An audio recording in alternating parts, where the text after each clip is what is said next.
गांव के किनारे एक घना और शांत जंगल था, जहां एक साधु बाबा ध्यान और साधना करते थे। उनकी आंखों में गहरी शांति और ज्ञान की झलक थी।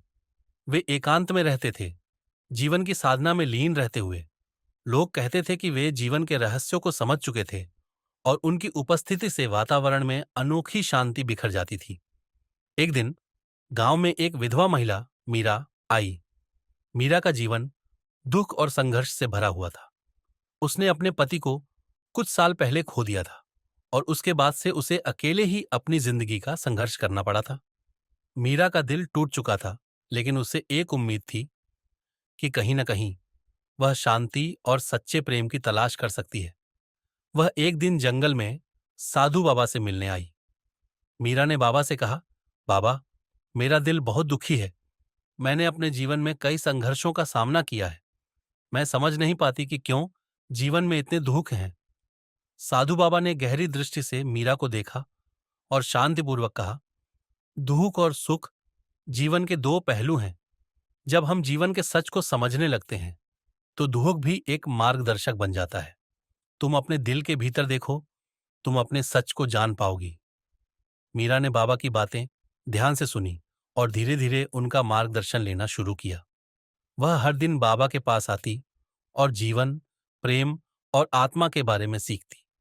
बाबा ने उसे समझाया कि प्रेम बाहरी रूप से नहीं, बल्कि आत्मा के भीतर से आता है।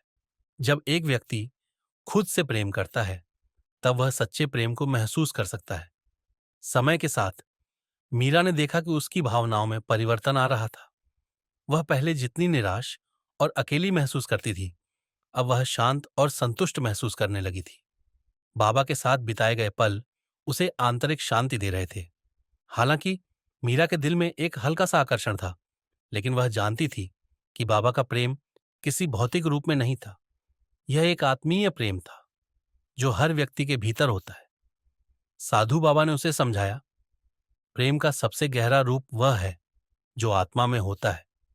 यह न तो किसी बाहरी व्यक्ति पर निर्भर करता है, न ही किसी भौतिक रूप में। जब तुम खुद से प्रेम करती हो, तब तुम सच्चे प्रेम का अनुभव करती हो। मीरा ने बाबा के शब्दों को आत्मसात किया और अपनी आंतरिक यात्रा पर ध्यान केंद्रित किया। वह जान गई कि सच्चा प्रेम और शांति आत्मज्ञान और आत्मस्वीकृति से आती है। उसका दिल अब भरा हुआ था, न केवल दूसरों के लिए, बल्कि खुद के लिए भी। एक छोटे से गांव के पास एक घना जंगल था, जहां एक साधु बाबा ध्यान और साधना में लीन रहते थे। बाबा ने अपने जीवन को पूरी तरह से ईश्वर की भक्ति और आत्मज्ञान के लिए समर्पित कर दिया था। उनका जीवन बहुत सरल था और उनके चेहरे पर हमेशा गहरी शांति और संतोष का आभास रहता था। लोग उन्हें श्रद्धा से देखते थे, क्योंकि वे जीवन के रहस्यों को समझते थे और किसी के भी दिल में छुपे दर्द को पहचान लेते थे। वहीं गांव में राधा नाम की एक विधवा महिला रहती थी। राधा का पति कुछ साल पहले एक दुर्घटना में मरा था और उसने अपने पति के बिना जीवन जीने की कठिनाइयों को सहा था। राधा का दिल हमेशा एक खालीपन और दुख से भरा रहता था, लेकिन उसकी आत्मा में एक अदृश्य शक्ति थी जो उसे आगे बढ़ने के लिए प्रेरित करती थी। वह अक्सर जंगल में चली जाती थी ताकि खुद को शांति में महसूस कर सके। एक दिन राधा जंगल में साधु बाबा के पास पहुंची। बाबा की उपस्थिति ने उसे एक तरह की शांति दी।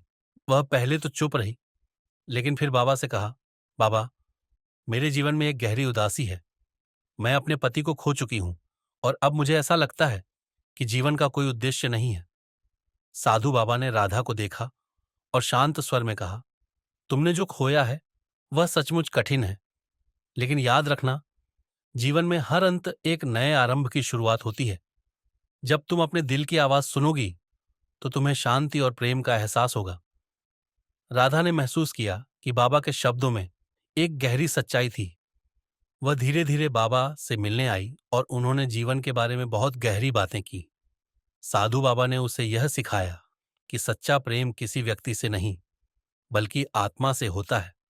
एक दिन बाबा ने राधा से कहा, प्रेम केवल बाहरी रूपों तक सीमित नहीं होता। यह आत्मा की शांति और समझ का परिणाम होता है। जब तुम अपने भीतर के प्रेम को पहचानोगी, तभी तुम्हें बाहरी दुनिया में सच्चा सुख मिलेगा। राधा ने अपने दिल की गहराइयों में जाकर यह समझा कि प्रेम केवल शारीरिक या बाहरी संबंधों तक सीमित नहीं है। प्रेम वह है जो आत्मा को शांति और संतोष देता है। राधा ने महसूस किया कि वह अपने जीवन के उद्देश्य को पा चुकी है और अब उसे अपनी आत्मा की शांति और प्रेम की तलाश करनी थी। साधु बाबा और राधा के बीच एक गहरी आत्मीयता और समझ का रिश्ता विकसित हुआ। यह रिश्ता प्रेम का नहीं था, बल्कि एक शिक्षक और शिष्य के बीच का था, जिसमें बहुत गहरी श्रद्धा और सम्मान था।